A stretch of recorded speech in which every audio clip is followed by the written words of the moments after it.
और सीधे लिए चलते बिजनौर, जहां पर मुख्यमंत्री योगी आदित्यनाथ क्या कुछ कह रहे हैं, सुनिए।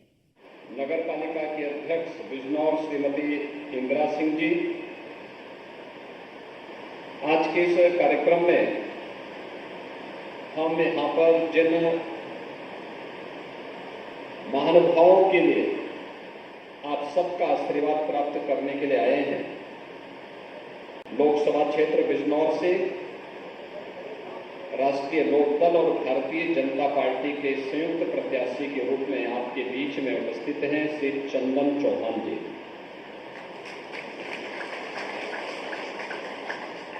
इस बार उनके माथे पे चंदन जरूर लगना चाहिए।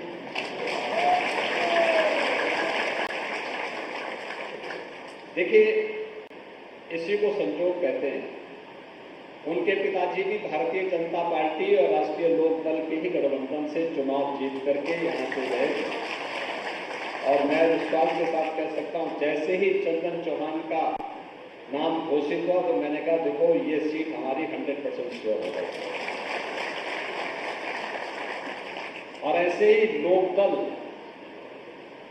के सहयोग से भारतीय जनता पार्टी नगीना लोकसभा सीट जीती की। वहां से नेटवर्क से हमारे विधायक हैं श्री ओम कुमार जी, लोकप्रिय विधायक हैं, जनता के बीच में रहे रहते हैं, लगातार जनहित से जुड़े हुए मुद्दों पर काम करते हैं। आज पार्टी ने उन्हें नगीना लोकसभा सीट से अपना प्रत्याशी बनाया है।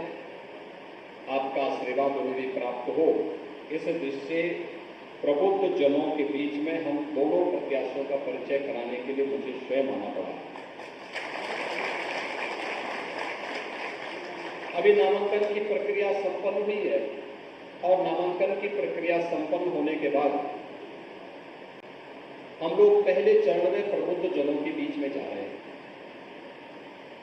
प्रबुद्ध जनों के बीच में जाने के साथ फिर हमारे बूथ स्तर की मीटिंगें चल रही हैं, लेकिन बूथ स्तर के सम्मेलन भी होंगे और बाद में जनसभाएं भी हमारी प्रारंभ होने जा रही हैं। प्रबुद्ध जनों के पास मैं इसलिए आया हूं क्योंकि आप समाज की ओपिनियन मेकर हैं।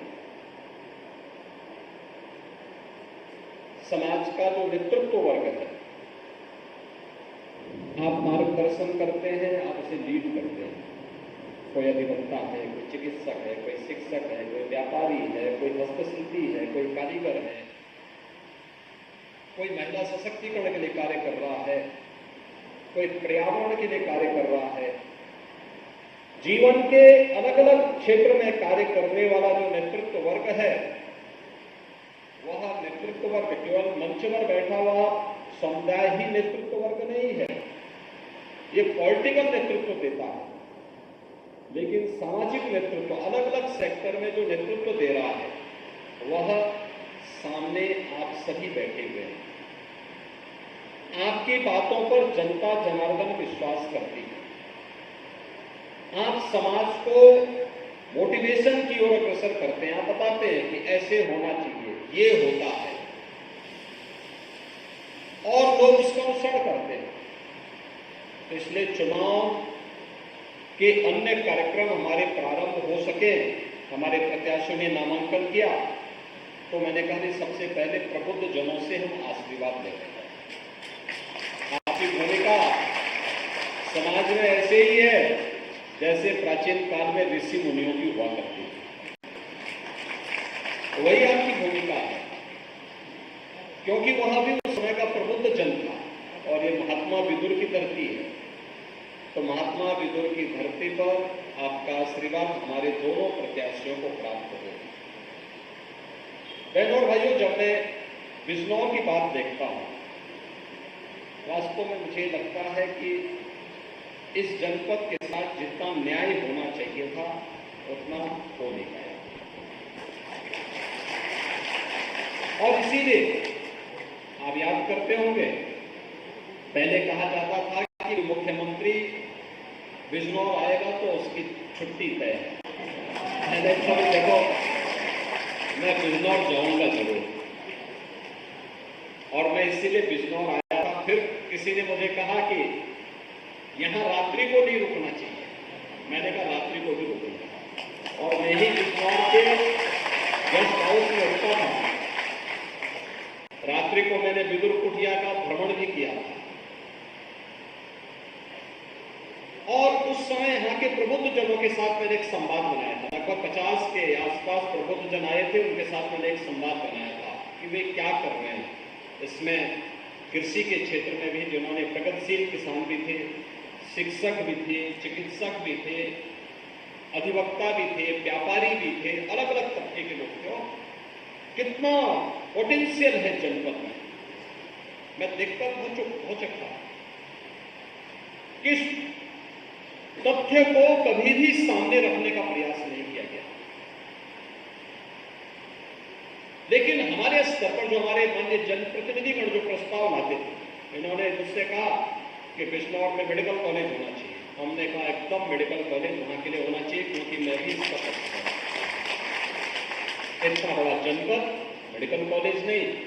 हम लोग आए और हमने आपकी विरासत के साथ जोड़ते हुए भारत की दिखे, क्योंकि बिजनौर की जब हम बात करते हैं तो बिजनौर केवल बिजनौर नहीं है, यह भारत के इतिहास की भूमि है। भारत की पहचान इस बिजनौर जनपद से बनती है। महात्मा विदुर उसके अग्रिम पंक्ति के उन ऋषि मुनियों की परंपरा में आते हैं जिन्होंने उस कालखंड में भी सच बोलने की, सत्य बोलने की हिम्मत दिखाई थी और उसके लिए उनको उपेक्षा झेलना पड़ा, लेकिन वे अपने मार्ग से विचलित नहीं थे और उस सत्य को बोलने वाली इस धरती पर, जिसको मां गंगा का आशीर्वाद, यूपी के अंदर तो मां गंगा बिजनौर जनपद से ही प्रारंभ होकर के बलिया तक पहुंचती है। देश के अंदर मां गंगा का सर्वाधिक आशीर्वाद हमारे प्रदेश उत्तर प्रदेश को प्राप्त होता है और उत्तर प्रदेश को जो आशीर्वाद प्राप्त होता है, इसीलिए हमने कहा महात्मा विदुर के नाम पे मेडिकल कॉलेज बनना चाहिए और आज मैं आपको बधाई दूंगा कि आपका मेडिकल कॉलेज बनकर के तैयार हो चुका है। अब आप देखें, मेडिकल कॉलेज के साथ साथ यहाँ की सड़कों को, हाईवे, 4 लेन की कनेक्टिविटी कितनी अच्छी बेहतरीन कनेक्टिविटी के साथ हो रही है। यहाँ पर अन्य हर एक सेक्टर में यहाँ की ओडीओपी आज एक नई पहचान बना रही है और उस पहचान को बनाए रखने के लिए ही आज हम सब एक बार फिर से आपके पास आए हैं। याद रखना, हम प्रबुद्ध जनों की कुछ कमियां होती हैं जो चंदन चौहान ने भी कही अपनी भाषण में,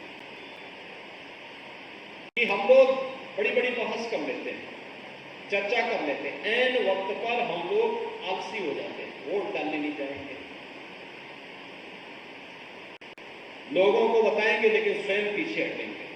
और आपका तो पहले ही चरण में मतदान होना है, इसलिए पहले स्वयं मतदान करना, औरों को भी मतदान करने के लिए तैयार करना, ये जरूर करना के लिए होना। दूसरा, अपने वोट की कीमत को पहचानना और लोगों को उसके लिए तैयार करना। याद करिए, आपका वोट हमने लोगों के साथ में जाता था तो बिजनौर अपनी पहचान के लिए मोहताज होता था। आपका वोट सही दिशा में गया तो विरासत भी और विकास का भी एक बेहतरीन उदाहरण महात्मा विदुर मेडिकल कॉलेज के रूप में बिजनौर वासियों को प्राप्त हो गया। यानी हर एक स्तर पर कैसे परिवर्तन देखने को मिला है, यह आज हम सब यहां पर देख सकते हैं। यानी एक वोट की कीमत क्या होती है? गलत हाथों में वह वोट जाता है तो अराजकता फैलती है और सही दिशा में जाता है, सही पार्टी को जाता है तो वह देश को एक नई ऊंचाई की ओर लेकर के आपकी आस्था का सम्मान कर देता है। आप मुझे बताइए कि अगर मोदी जी के नेतृत्व में सरकार नहीं होती और केंद्र और राज्य में सरकार नहीं होती तो क्या अयोध्या में रामलला का भव्य मंदिर का निर्माण हो पाया होता? क्या